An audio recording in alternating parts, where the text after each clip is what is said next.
If there's one thing Washington loves, it's a winner. And the big winner of the 2008 election was, yes, Barack Obama, but also social media. You know, sites like Twitter, Facebook, YouTube. Thank you.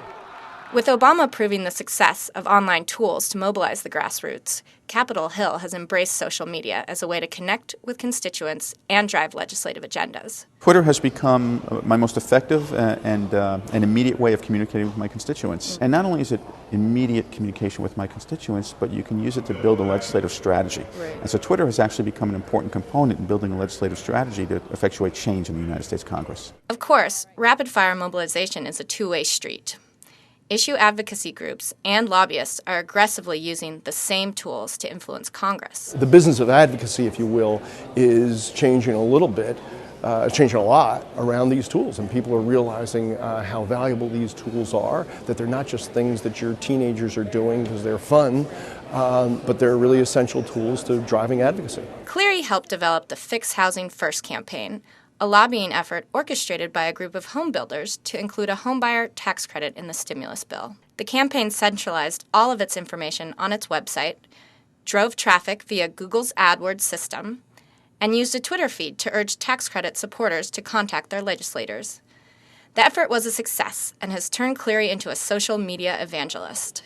These tools, in my view, have gone from bells and whistles, fun things, add-ons, cool things you can brag about, to essential tools. We've seen an explosion of issue advertising on Google since the election, and I think it's directly related to the Obama-McCain experience in 2008. Greenberger says that the speed and flexibility of AdWords makes it a particularly powerful tool for groups looking to mobilize rapidly.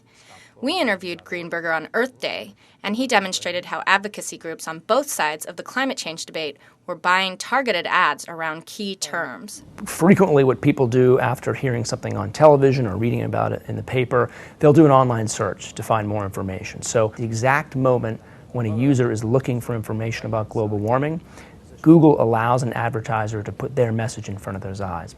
If there is one downside for advocacy groups in the online boom, it's that the sheer volume of electronic communications makes it hard for any one message to rise above the din.